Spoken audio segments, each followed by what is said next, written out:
Haleluya. Shalom. Damai di hati. Haleluya.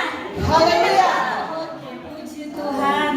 Saya melihat wajah-wajah yang penuh sukacita. Katakan amin. Amin. Coba bilang di sebelah kiri kanan. Shalom, Tuhan Yesus memberkati. Shalom. Ya, kita tepuk tangan untuk Tuhan Yesus. Amin. Haleluya. Saya sangat mengucap syukur pada Tuhan Yesus karena boleh ada di antara saudara di dalam Tuhan di tempat ini. Kami dari PT Families, dari keluarga hamba Tuhan boleh ada di sini. Jadi semua yang datang di sini gembala-gembala sidang. Gembala-gembala yang datang di sini, kecuali saya dan ada suami, ya. Makanya saya minta izin untuk Bapak Ibu Gembala untuk kesempatan ini saya yang membawakan kebenaran firman Tuhan, ya. Karena kemarin undangannya sudah dari beberapa bulan lalu, ya. Puji Tuhan. Sehingga boleh ada ibadah rutin yang orang ada fokuskan di sini. Jadi betapa berharganya Bapak Ibu yang ada di sini, baik pasien maupun ada para perawat di sini. Ya, kami datang ini banyak sekali kok dapat lihat kan? Karena kita orang ini sayang Pak, Bapak Ibu yang ada di sini. Puji Tuhan, ya. Bapak Ibu senang? Senang? Oh haleluya. Kami sangat bersuka cita ya boleh ada di sini. Nah, orang akan sama-sama datang dalam renungan firman Tuhan. Ya, nanti yang punya Alkitab mau baca sama-sama. Bapak Ibu Gembala yang ada bawa Alkitab, yang ada bawa Alkitab elektronik, orang mau baca keras-keras supaya pasien-pasien boleh dengar. Jadi karena tidak ada bawa bacaan Alkitabnya di sini, nanti berarti dengar dari gembala-gembala ya. Oke, setuju ya? Jadi mesti pasang telinga. Karena firman Tuhan itu sanggup memberkati, sanggup memulihkan, sanggup menyembuhkan. Amin. Oke, ya, orang mau baca ini di Mazmur 116 ayat 7. Mazmur 116 ayat 7.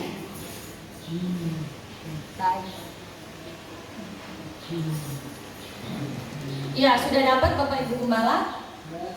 Ya, dalam hitungan yang ketiga 1, 2, 3. Kembalilah tenang, hai jiwaku, sebab Tuhan telah berbuat baik kepadamu. Coba pasien katakan amin. Amin. Jadi firman Tuhan dalam Mazmur 116 ayat 7 bilang, kembalilah tenang, hai jiwaku, sebab Tuhan telah berbuat baik kepadamu. Nah, perbuatan baik apa yang nyata saat ini? Ya, Bapak Ibu, apa? Iya, salah satunya itu. Haleluya, tepuk tangan dulu. Wow, luar biasa. Saya sampai merinding loh. Ya, luar biasa. Tuhan memperhatikan iman dari ibu ya. Nah, dan salah satu yang boleh dilihat saya sudah sampaikan tadi. Ini Bapak Ibu Gembala ini boleh datang di sini. Beribadah bersama-sama dengan pasien yang ada di sini. Ya, itu adalah perhatian Tuhan, adalah perbuatan Tuhan yang baik lewat kehadiran kami semua. Dan ini ada yang dari Bitung, ada dari Lamongan, jauh enggak? Jauh. Ada yang dari Montoling. Berapa jam kemari coba? Ya? Enggak, torang yang ada. Oh, dan pasien ada yang dari Halmahera. Aduh, luar biasa orang dipertemukan di tempat ini. Ya, betul ya.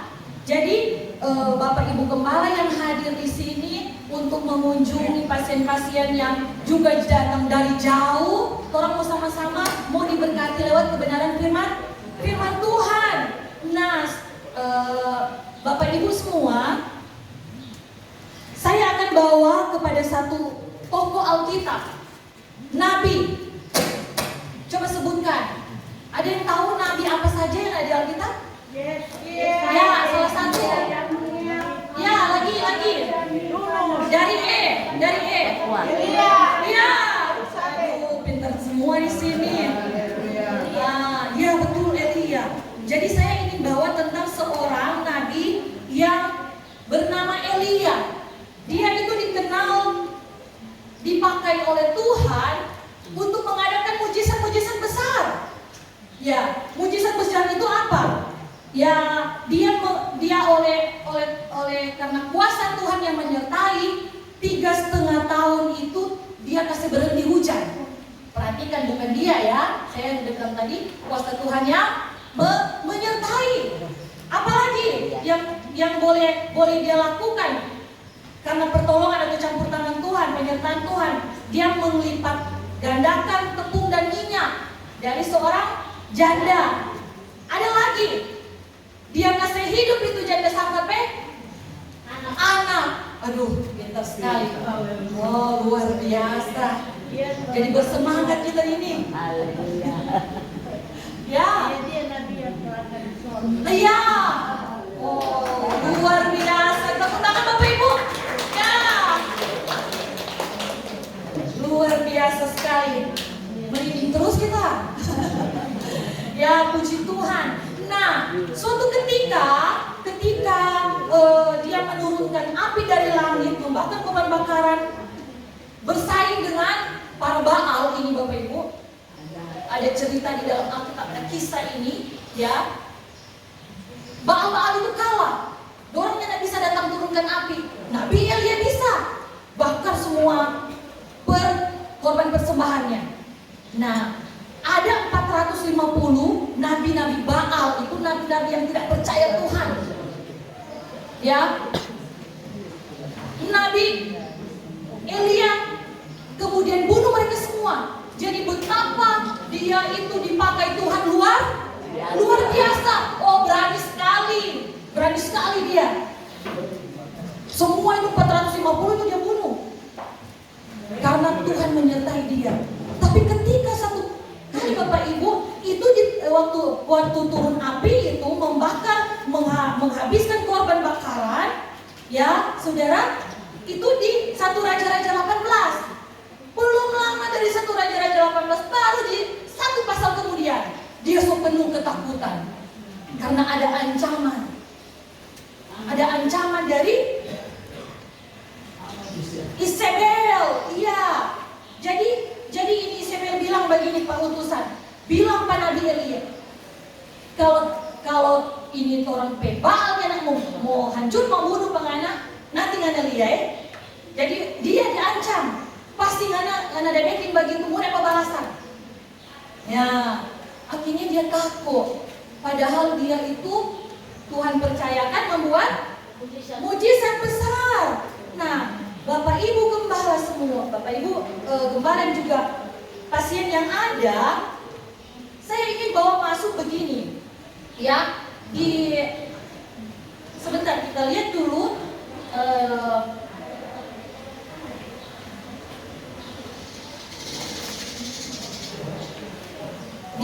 Di pasal 9 ya, di pasal 19 itu dia sudah disuruh ke Horeb ya. Dia melarikan diri, kemudian di ayat selanjutnya saya ingin baca sebenarnya tetapi mengingat waktu.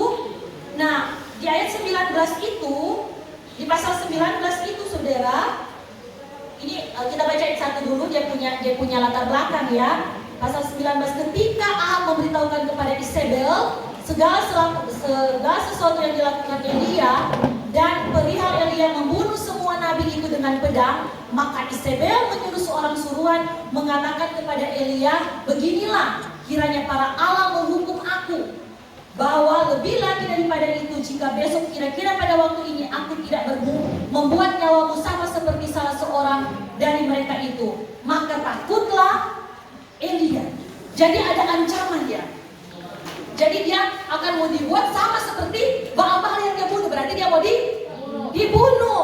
Nah, kemudian ayat yang keempat itu dia sudah ketakutan, dia masuk, dia melarikan diri. Kok apa dia bilang? Ayat 4. Ini Elia yang orang udah bilang, orang udah dengar tadi, dia gagah perkasa itu dipakai Tuhan. Tetapi ia sendiri, Elia, masuk ke padang gurun sehari perjalanan jauhnya, lalu duduk di bawah pohon, sebuah pohon ara, kemudian ingin mati. Katanya, cukuplah itu sekarang ya Tuhan, ambillah nyawaku, sebab aku ini tidak lebih daripada nenek moyangku. Hei, ternyata Elia juga manusia takut, ditekan. Jiwanya itu sudah hilang damai sejahtera. Karena apa? Himpitan, karena tekanan, karena ketakutan. Ya, bahkan dia kecewa karena dia itu tidak berhasil mempertobatkan orang. Ada kekecewaan dalam hati. Saudara, di dalam Tuhan Yesus Kristus, kemudian Tuhan datang. Waktu dia putus asa itu, dan tidur-tidur tuh malaikat Tuhan datang. Kasih bangun, kasih apa? Kasih makan, kasih minum. Apa artinya ini?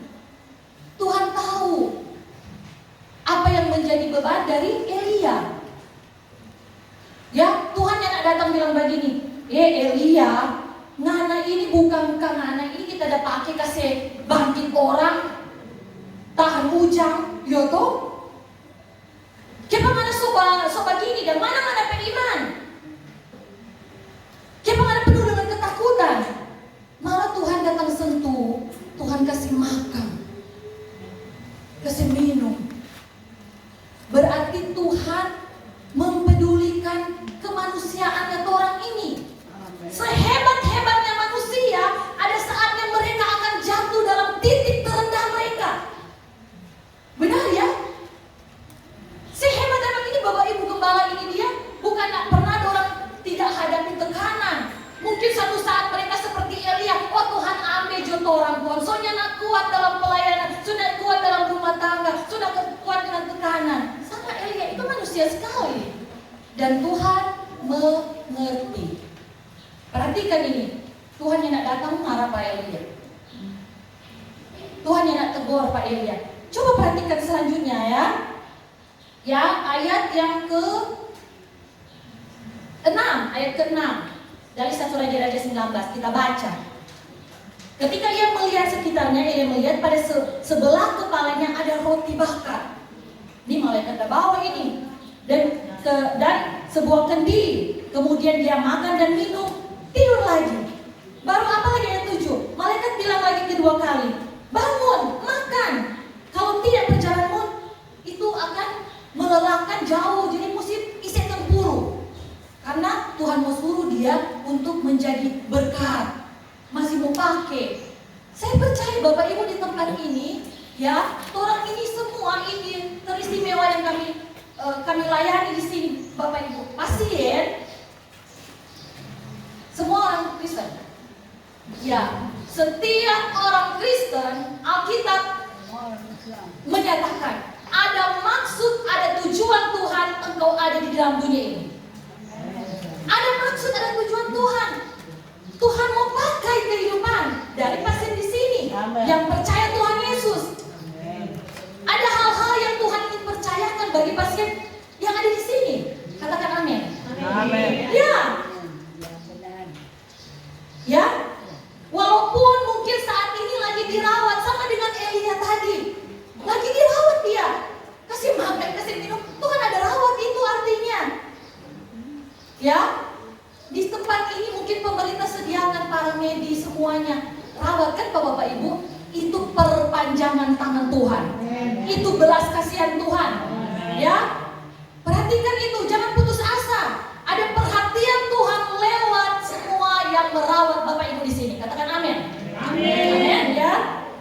Ya kasih makan toh, kasih minum. Ini juga sehat-sehat terbelia. Amin. Ya. Kemudian apa saudara? Ayat 8, maka bangunlah ia dan lalu makan ulang minum ulang. Dengan kekuatan makanan dan minuman, dia berjalan 40 hari 40 malam lamanya sampai ke gunung Allah, yakni gunung Horeb. Nah, Bapak Ibu, dunia bilang Horeb itu artinya apa? Tandus, kering, gersang, gurun. Tetapi anak-anak Tuhan harus percaya bahwa Horeb itu adalah gunung Allah. Amin. Haleluya. Ya, itu pengertian rohaninya. Dan di Horeb Tuhan datang kepada Nabi Elia dengan suara bisikan lembut. Babi sedang dengan lembutnya, itu artinya sayang. Ya, Tuhan datang bilang, Pak Elia, jadi Tuhan yang tidak marah, Tuhan yang tidak menegur, Tuhan yang tidak menuduh, Tuhan tidak menghakimi, Tuhan tidak menyalahkan Elia. Sebagaimana firman Tuhan disampaikan ke tempat ini, itu adalah bahasa lembut, bahasa kasih. Amin. Yang tidak marah Bapak Ibu, yang tidak tegur, yang tidak tuduh. Kita mau nih anak kuat, kita mau nih hidup tertekan. Tidak. Tuhan tahu manusia punya keterbatasan. Elia saja bisa begitu ya, bisa takut. Masih ada yang takut hadir di sini tekanan. Perhatikan firman Tuhan ini datang bagi Bapak Ibu semua. Tuhan bicara dengan lembut. Ya, mau lihat itu ya. Sebelumnya tolong lihat dulu Yakobus 5 ayat 17a. Elia adalah manusia biasa sama seperti kita. Kita tertulis itu. Bukan yang kita ada bilang tadi di mukanya, kita bilang Elia dan cuma DP nama.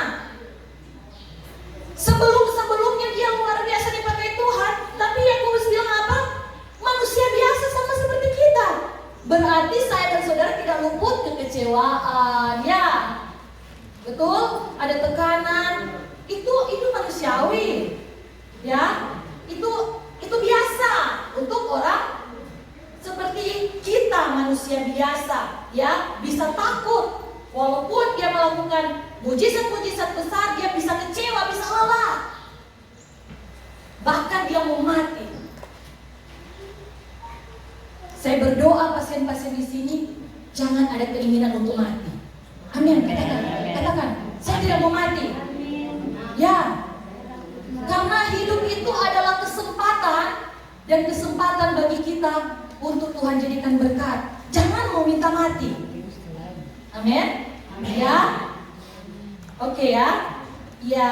Nah, saudara di dalam Tuhan, kami ini bagaikan malaikat yang datang kepada Bapak Ibu semua di sini, yang datang memberikan kasih perhatian, ya. Panas-panas begini tuh orang datang dari jauh. Kalau bukan ada kasih Tuhan buat orang di dalam hati, ngapain orang mau datang jauh-jauh? Ya, Bapak Ibu Gembala ini ada jemaat yang orang melayani. Ya, ada keluarga yang dorang mesti jaga, dorang mesti tinggal itu. Dan dorang datang di tempat ini karena Tuhan mengasihi Bapak Ibu semua. Kasih makan dengan perhatian, kasih makan dengan firman, ya. Kasih kesegaran, kasih kekuatan iman. Amin. Ya, amin. Haleluya. Nah, sebelum mengakhiri, ini tidak terakhir, ya. Orang mau lihat dulu di dalam 1 Raja-Raja 19 ayat 12, 1 Raja-Raja 19 ayat 12, minta satu orang baca 1 Raja-Raja 19 ayat 12, yang keras, Bapak Ibu Gembala yang sudah dapat duluan. 1 Raja-Raja. Ya, kuat ya. Dengar. 19 ayat 12. Dan sesudah gempa itu datanglah api, tetapi tidak ada Tuhan dalam api itu. Dan sesudah api itu datanglah bunyi angin sepoi-sepoi biasa. Iya, jadi begini maksud firman Tuhan. Kita baca dalam terjemahan Alkitab yang terbuka supaya lebih dipahami. Setelah gempa ada api, tetapi tidak ada Tuhan dalam api itu. Dan setelah api ada suara bisikan yang lembut. Jadi waktu Elia ada di gunung Horeb itu, Tuhan mau datang temui Pak Elia. Tiba-tiba dia dengar angin ribut. Dia cari itu hanya ada di situ. Terus apa lagi? Gempa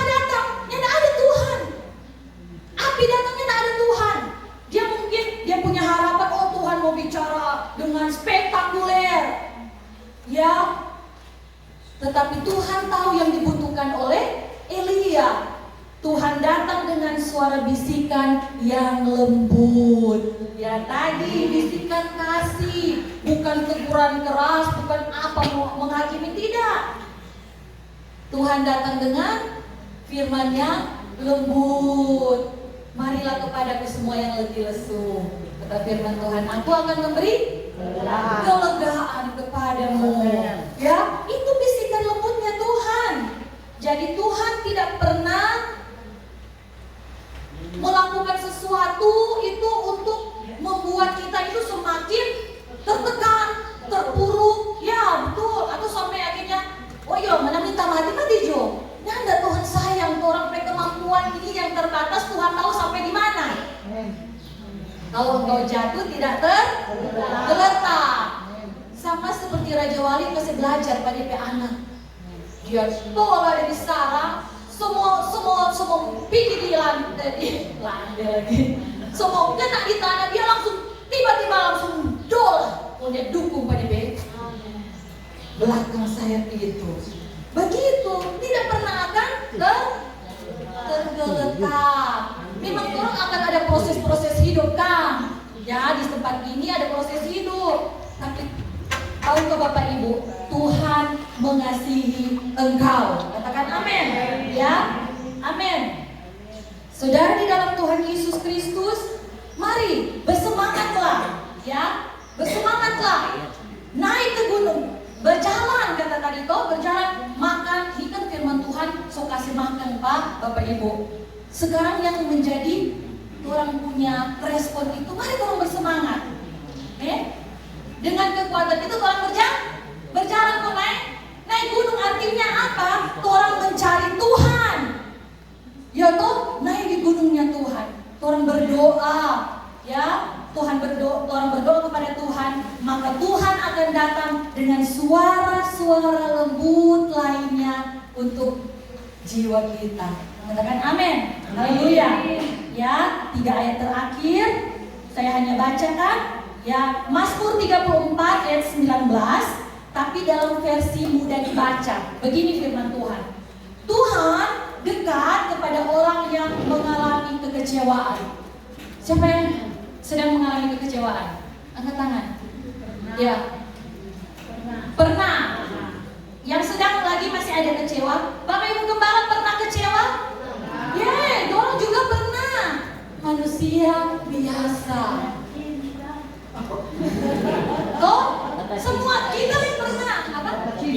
Patah hati pernah. Pernah. Hah? Mau menyanyi sebentar ya? Nah, apa?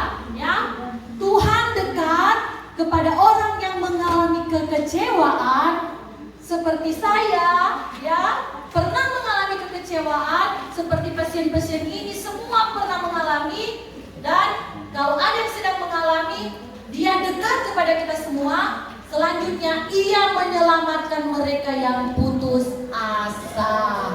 Jadi Tuhan bilang dengan firman Tuhan pada kesempatan ini, Tuhan dekat pada orang yang kecewa, mengalami kekecewaan. Tuhan itu menyelamatkan orang yang putus asa. Makanya jangan bodoh diri. Jangan berbodoh. Ya toh? Nah, kemudian Mazmur 42 ayat 12. Ini Daud yang bilang, mengapa engkau tertekan hai jiwaku, dan mengapa engkau gelisah? Sebab aku bersyukur lagi kepadanya, penolongku dan Allahku. Katakan amin. Tepuk tangan. Dan yang paling terakhir 116 ayat 7. Tadi ya, kalau ayat tadi, ulang. Kembalilah tenang, hai jiwaku. Kuat-kuat. 1, 2, 3. Sebab Tuhan telah berbuat baik kepadamu. Nah, makanya masih hidup, masih ada kesempatan. Haleluya. Haleluya. Haleluya. Kemuliaan untuk Tuhan. Dan orang berdiri semua, orang mau menyanyi itu. Bila hati hati terasa berat. Oke. Sebelum ada nanti setelah ini kita mau menyanyi, Bapak Ibu Gembala nanti ada yang bantu dengan saya menyanyi. Bapak Ibu Gembala untuk mendoakan, ya, mendoakan pasien yang ada di sini, ya. Nanti Bapak Ibu pasien tutup mata, berdoa sungguh-sungguh. Nanti ada gembala-gembala yang akan datang untuk melayani, akan berbisik dengan bisikan lembut, bisikan kasih. Amin. Haleluya, puji Tuhan. Haleluya.